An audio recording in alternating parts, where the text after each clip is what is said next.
listeners and anyone that's tuned in at this point. I'm glad you're listening in and thank you. This year looks very bright for me. I think that the more we grow, the more we have an opportunity to do better at what we do. So if we've got a brand new year, it just lets us know that there's unlimited possibilities for what could happen. I'm excited that we just started. Amazing. So for you, the year looks bright. Very for bright. you.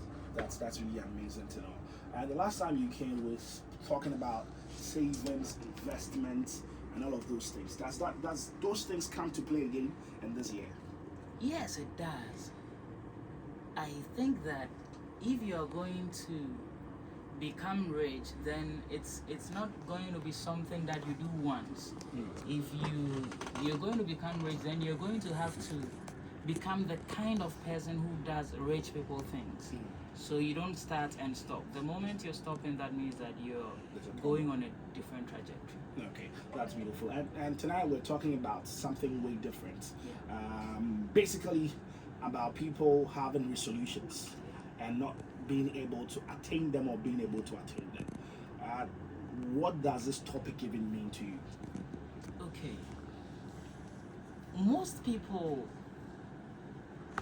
fail with their resolutions because they have a short-term approach to goal setting.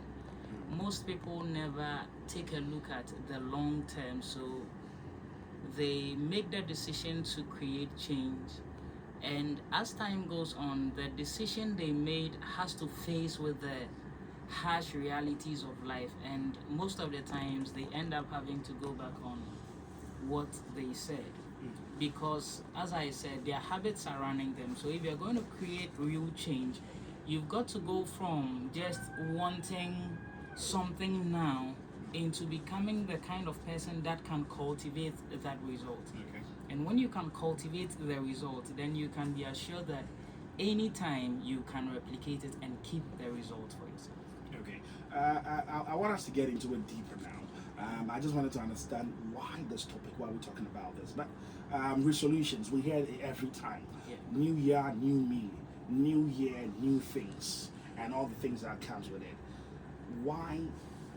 For resolutions, we all know what resolution is. Moving from one thing, expecting good things to happen to you, expecting that what happened the last year won't happen again, and then stepping up your game to attain even better things. But why does it have to happen that people's resolutions doesn't happen? Why does it fail, or why does it fail? Okay. Most people make resolutions out of the moment.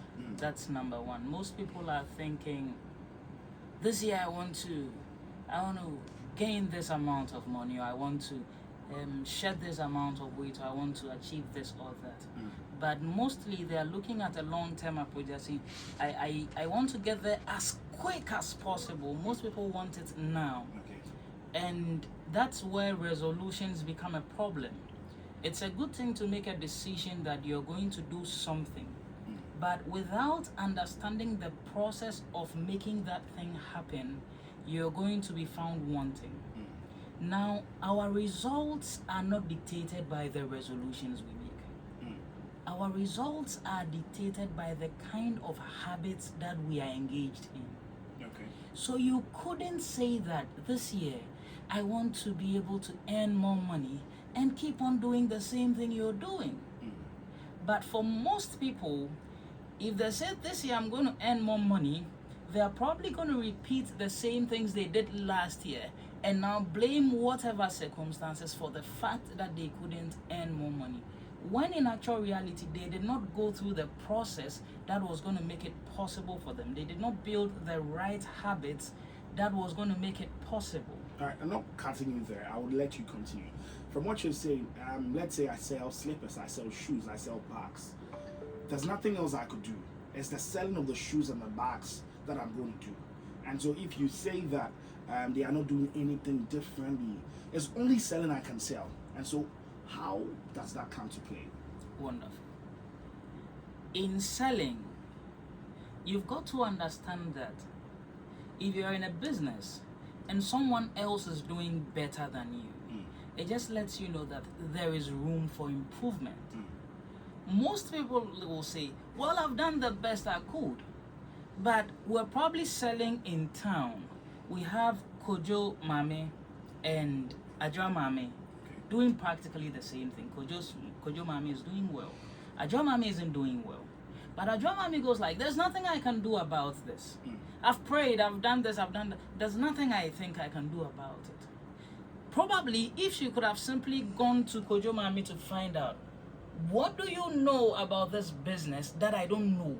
For which reason I am not able to get the kind of results. But we are all selling the same Ghana made Exactly. slippers. Exactly. Or we're all selling the jollof rice and the wachi at maybe different joints but the same area. Yeah. Sometimes it could be as making a change could be as easy as learning to smile. Okay. Probably Kojo Mame is getting a lot of customers just because of the way she's relating to people. All right. And you are out here, so people are coming here, they're saying, hey, this person probably near man out on crano, Obecosto Mohorno, they be also nibi. But when you're here now, so that is the kind, those are the little differences that show up. Now we can have two people selling the same things. How is this one using their money? Kojo Mame has this attitude where every day she sells 100 Ghana cedis. Okay. When she's done, she puts 10 Ghana cedis away. That 10 Ghana cedis is money that she invests somewhere else so that she can have more capital. Kojo Mame has the same number of kids as Ajwa Mame. Practically almost the same responsibilities, a few differences here and there. But practically the same responsibilities. Just the simple attitude of understanding that if I earn money, I'm supposed to be able to put some aside to create bigger capital so that it allows me to be able to expand my business. Then she's going to do well. While Kojo Mame complains about the fact that she doesn't have money, nobody's willing to give her a loan and what. Nobody's willing to give you a loan because nobody has the money. And the people who have the money don't think that you are worth it. But here is Kojo Mame who is actually doing something. She has money to prove for the work she's done, for which reason she is bold enough to go and tell her friend, this is, when I invest 1,000 cedis, it brings me 200 cedis. So now, could you give me 5,000 so I could make 1,000 and let you have 400? But you're here complaining. So the difference is in the kind of habits you build. It's in the little things. It doesn't really have to be much. And that's why most people don't recognize that the change they need is with themselves. Take a young boy, probably selling phones or selling something on the streets. I swap, I fix, I buy, I sell. You see, some of them are very smart with the way they're using the internet nowadays. But some of them aren't as smart, so they are not making as many sales. But some of them are doing so well that you would wonder how they are making so much money by doing something as simple. So it really boils down to the kind of habits people have. Your habits will make or break you in any case. Show me anybody, and if we examine them for 3 months, we examine, not even 3 months, we could examine them for just 3 days, tell their habits and realize that per these habits that this person engages in every day, this is where they are going. If you have a habit of overspending, spending more than you earn, you're not going anywhere. If you have a habit of spending less than you earn and investing, simply you're going to go places. Someone will ask you, we're in a country, Ghana, where things are very expensive. Let's say at the end of the day, I'll get just 100 cedis. And getting food, maybe I'm a young boy and probably will not get the time to go and cook. I'm done with my day-to-day business. Let's say at the end of the day, I'm just getting 100 cedis of sales. And food is very expensive. Let's say I go and stand in my area or at a joint that I buy my food. Maybe I buy jollof rice and everything is summing up to 30 cedis. That's every day. And that wouldn't be the only thing I'm buying. That's just even my supper or my dinner. How about in the morning I have to take breakfast before I go? And so how do you expect me to spend lesser than what I am getting? Okay. There are two ways of increasing your income. Just spending less is just one of the ways. And one of the things is that you get to the point where you may have reduced to the point where you can't reduce anymore. So reducing your expenditure is not the only thing that's going to help you out. You're going to have to learn how to increase your income. So if you realize that you're at a point where the amount of income you're bringing in is not suitable, you've got to ask yourself the question of, how much income do I want?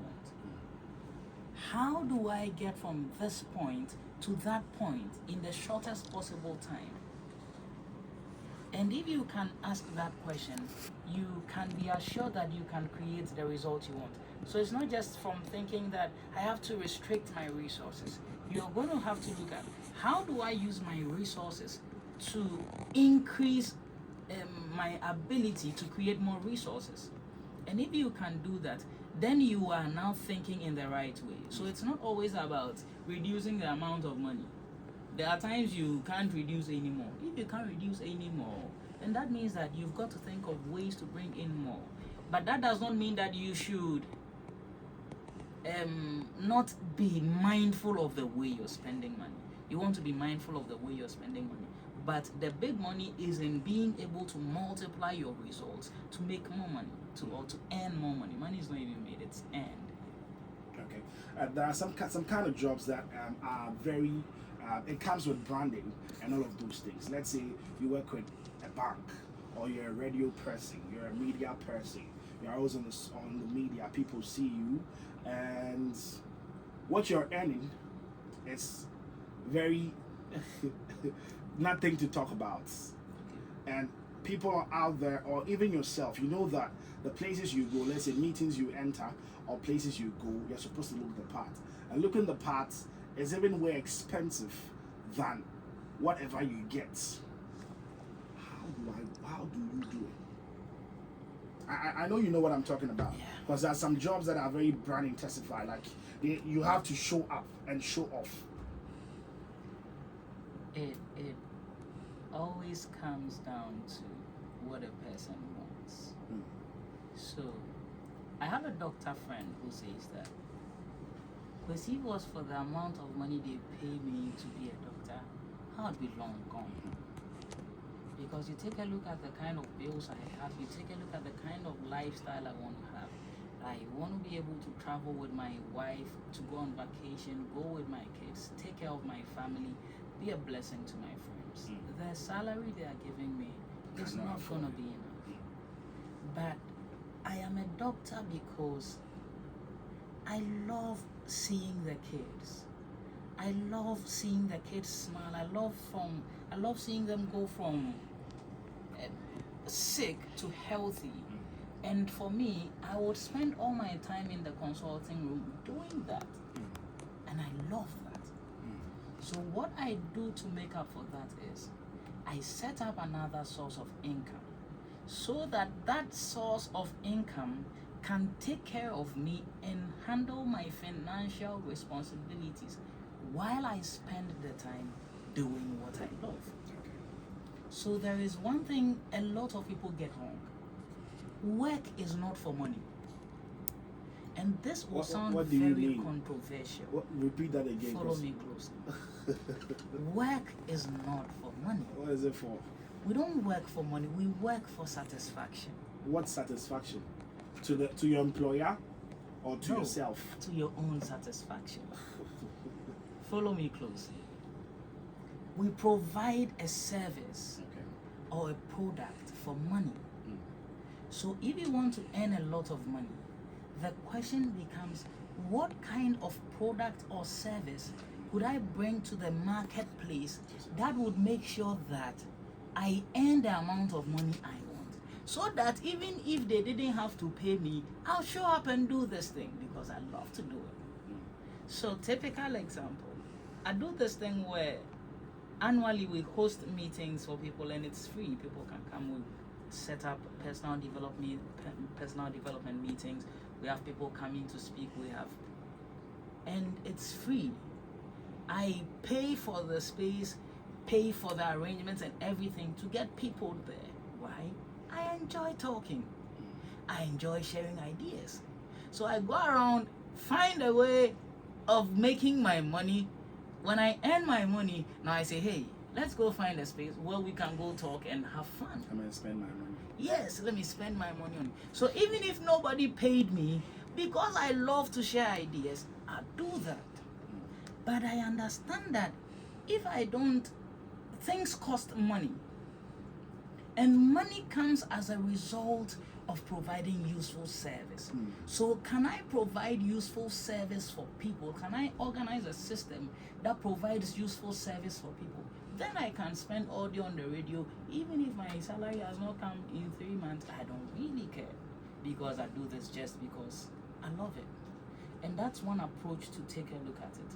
If that is not the case, then you have to start thinking about how to get out of the business or the job you're in, because it's not going to be able to do much for you. Or you're going to have to look at the quickest way to get a promotion or something in your job that makes it worthwhile. But most of the times I realize that over the course of your life in a job, the amount of promotions you can get may not really correspond with the amount of money you get. So if you really want to earn a lot of money, you have got to think about how to set up a system that brings you or earns you money, so that you can spend your time living a life of freedom. And that's very important, having the freedom to do the things we do. Most of us, because we're a bit short of money, find ourselves doing things we wouldn't love to do for work. So because money is the only motivation, it becomes difficult when it's not coming through. But before you ever went on radio, I remember we had times where we'll be around, we'll be playing, and you'll be doing your own interview. You interviewed almost everybody I came with. And it was fun to watch you do and I loved to play along. And here you are. You're fortunate that today you get to earn something doing it, because it's something you love. Yeah. It's interesting to get to meet so many people, to get to talk and change people's lives. It's interesting how we're able to show up on the radio and people smile. People laugh, And smile, be happy, yeah. that's worth so much more than money. Very true. So if anybody finds themselves in a situation where they enjoy the work they are doing because it fulfills them, they feel happy when they are doing it. They don't even recognize that time is passing. They love it. Then what we should think about is, how do we set up a system that allows this person to provide a certain product or service that brings him money? All right. So I guess that's where the problem is, because we mentioned side hustles. Find something else to do. Find something else to do. You cannot do just one job. One job is not enough. One job cannot fend for all the things that you want to do. Is the problem the kind of side hustle, or is the problem the individual and the kind of side hustle that works for him or her? Okay. Because think- on Tuesday we had a discussion about side hustles, talking about the fact that it's a side hustle culture, and one that is worth it, or it's just one that distresses people. Is it one that can neglect financial struggles? Okay. I think okay, I want to answer carefully here before. When hustle culture is becoming too much. So much so that you find too many people trying to do something just because they want to make a quick buck. Exactly. That becomes a very detrimental thing to our growth as a people. It means that people are just looking for money and they'll do whatever, even if it doesn't align with them. And the problem is that if you are spending your time doing things that don't align with you, I can assure you that you are, one way or the other, going in a trajectory that will not be beneficial for you. So when it comes to side hustles, it's very important for you to think about you yourself as a person. What do you want from life? These are very important things you should be able to Because ask an for. example is looking through your friends. You know that there's nobody that can buy a perfume worth 1,500, 2,000 Cs. And these are the kind of perfumes that you're selling. You are selling Nishan, you're selling all the expensive perfumes, knowing that even from your family, even from your friends. Nobody can buy it. So I want to know, is the problem the side hustle as a general thing, or is the problem actually the individual and the kind of side hustle? The problem is the individual. Most people go into a side, they get up one morning and they say, well, I don't have money. I want to make money, so I see people doing side hustle, so I'm going to get a side hustle. So most people do not even take any thought into the side hustle they are going to go into and how they are going to actually grow it into something that is worthwhile. Because they think it's side hustle mentality. It does not give it a sense of permanence. It gives it a sense of so it does not really allow you to think about, how do I take this thing that I'm starting from here, which is just a hustle, into something that is fulfilling work or is a profitable business? Because if it's going to remain a side hustle, then at one point it's going to become burdensome. Even if you're going to earn money from it, at some point you're going to get tired.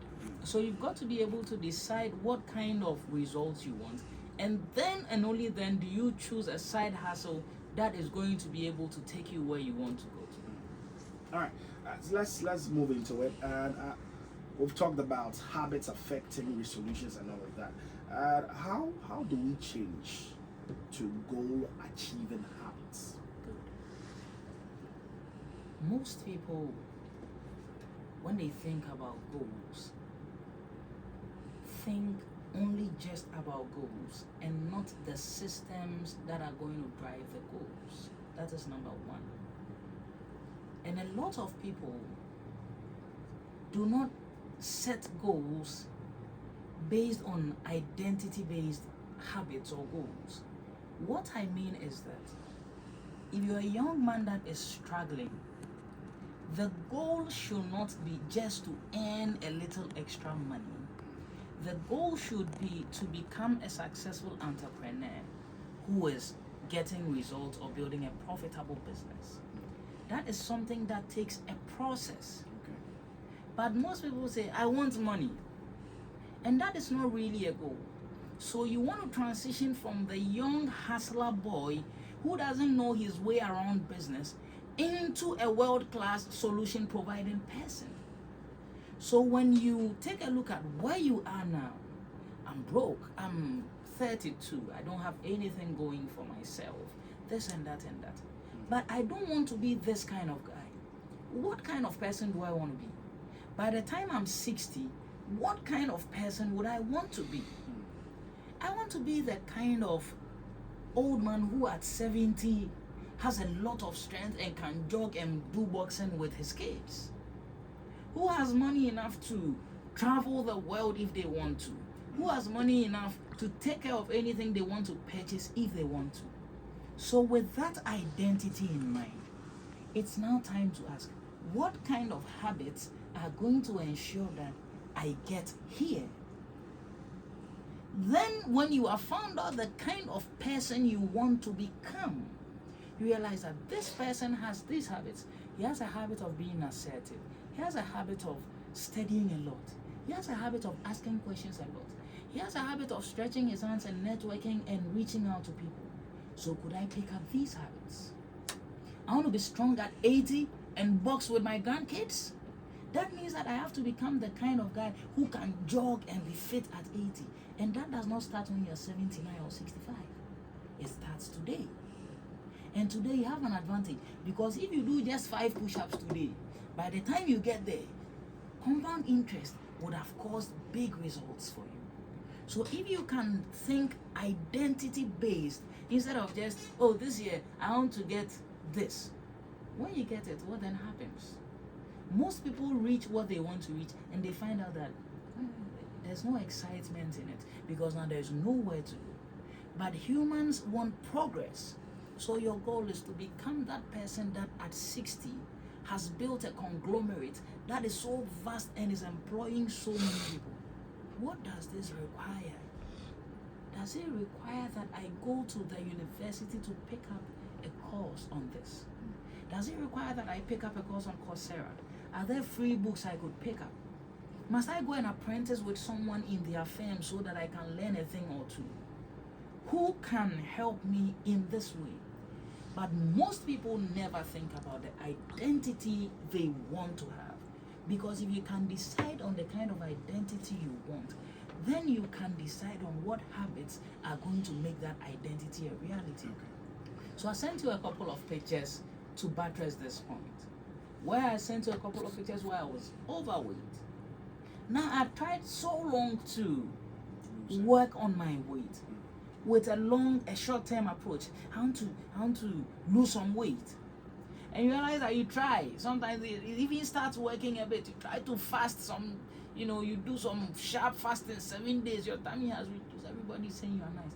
But 2 weeks down the line, you realize that it's coming back again.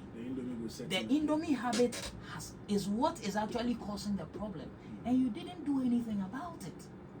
So now you want to go from the kind of person who is consuming Indomie every day to the kind of person who eats healthy. Identity change. Change from the kind of person who would never listen to a podcast to someone who, instead of engaging in unnecessary conversation, spends their time listening to a podcast. Instead of spending your time watching people fool on the internet all day. The same internet that we have, that someone is on YouTube watching how to take advantage of the internet in the age that is coming. You are on there, you are watching people, you are laughing, ha ha ha ha ha, and then when you are done, you feel like there's nothing going on for you. Identity change. You've got to go from the kind of person who is consuming content on the internet to the kind of person who is creating content on the internet. So when you take a look at the identity you want, that sets the parameters for what kind of habits we should line up. And then what do? We start slow. I want to become the kind of guy who is strong at 80. But here I am, unable to do 3 push-ups. Get on the floor right now. See how much you can do. Do 3, that's fine. Walk for 10 minutes around your house. That's fine. Doesn't matter. Let people laugh at you and say, wow, what is this nonsense? What you are doing is that when you were learning to walk, you didn't just stand up and go about. You had to learn to stand and let your bum hit the ground a couple of the times. Then you've got to learn how to stand. It's just that process. The kid sees people walking and I want to walk. But everything around me is not making it able for me to walk. But what am I going to do? I'm just going to try and stand. When I stand, I'll fall. I'll stand, I'll fall, I'll stand, I'll fall. And at one point I stand and I'm standing. Well, let's make a little bit of steps. We go a few steps, we fall down, and then you get up. It's only a silly mom who would say that, well, this kid, you've been trying to walk for a few months now and I'm tired. And you just... Every wise one will say, my kid is going to try it until they are walking. And now they are running around the house and you're saying, stop, don't run, walk. And just a few weeks, months ago, they couldn't do that. So you've got to start from somewhere where it's difficult. But start investing. You don't have to invest 10,000 Ghana cedis to start. Learn how to invest 10 cedis. That is not where the big money is. You are building a habit of having reserve. Capacity as well. Yes. Because you want to become the kind of person that at 80 has huge cash reserves. It begins today. Don't tell me that upon Jessica and Tobins. Sebe, and no be a sama. All can emfa unko baby a wow. Upon Jessica, nebia, wabwano intimate Tobins, but if it's me to call la kwami bima, or the Acheniama, the Ayaduma Katra, okay, 3 years until it's me to Tobins. And he said, you'll be can be a man can be. Decide on the kind of identity you want. Start small. When you do 5 push-ups for a month, you would have settled it in your mind that, whoa, I am becoming the kind of person who does push-ups every day. Then our next week you realize that now you're doing 10. Just like that, you don't go from 10 to 15. Somewhere, somehow, you are able to go from 10 to like 40. Whoa. and this guy is doing 200 push-ups in 3 years. Build the capacity. But now they have built a habit, just the way you learned the habit of because when you were a kid, whenever you got money, That's a habit. you go, Yeah. oh, daddy, give me money. They give you money, go buy toffees, you go buy. So in your mind, you have taught yourself the habit of when money comes, let me go and buy something to eat, buy something to feel nice. And the more you grow, the things that will make you feel nice go from toffees and toys to more expensive toys, cars, this and that and that. So if you're going to be able to learn the attitude of not just consuming anything that comes your way, but being able to reserve some, the reservation is for more creation, so that now it can empower you to buy whatever you want to buy. Don't follow your friends when they are doing so. Decide that I want to go this way. If it demands that you have to change the kind of friends, change your friends. Go find friends who have the kind of things you want. You want to buy a car. You are walking around in the midst of friends who don't believe it's possible to buy a car. Stop that thing. You want to become someone who is good at sales. You are walking around with the same kind of friends who are hustling and coming back every day to come and tell you how work didn't go well. No. Go to that guy who goes to work and comes with a smile. Say, what do you do that makes you bring a smile? Could I learn it? Peradventure is a simple habit. Could you go to someone who has the kind of results you're looking for? If you can go to someone who has the kind of results you're looking for, you can guarantee that you can just watch them. You can watch them and see the habits that run through their life that make them what they are. And if you can pick up on those habits, you can be assured that like causes have like effects, and that you can create the effect you're looking for. All right. So I'm going to get to the phone lines, and I want you to stress the coach. That's what I want you to do tonight, because I told you guys that 2025, we really have to step up the game. It's mostly about the fun on the show. Yeah, we love it. I love it too. I enjoy it. But working every day at home and being sad and running to Nathaniel Mensah for solace shouldn't always be the case. I'll definitely be always here for you, to give you the good music, to give you the good vibes that you deserve, make you laugh, make you smile, make you have the best of wind down. But I also want you to have something in hand, something in mind, and something at heart, that you would stand somewhere and say that I listened to this and this changed my life forever. Or I listened to an advice and this changed my life forever. So if you're listening to me, just give me a call. And if there's any question that has to do with resolutions, how to be successful in any way possible, maybe in your business, there's something that you're doing, but you don't know if it is the right thing you're doing. You need an advice on the right step to go. Give me a call now on 03220 83596, 03220 and also maybe you have a question at all from all that our brother Boateng, Akwesi Boateng Ajim has said, KB has said, you want to ask a question, get to know something that maybe you probably was waiting that he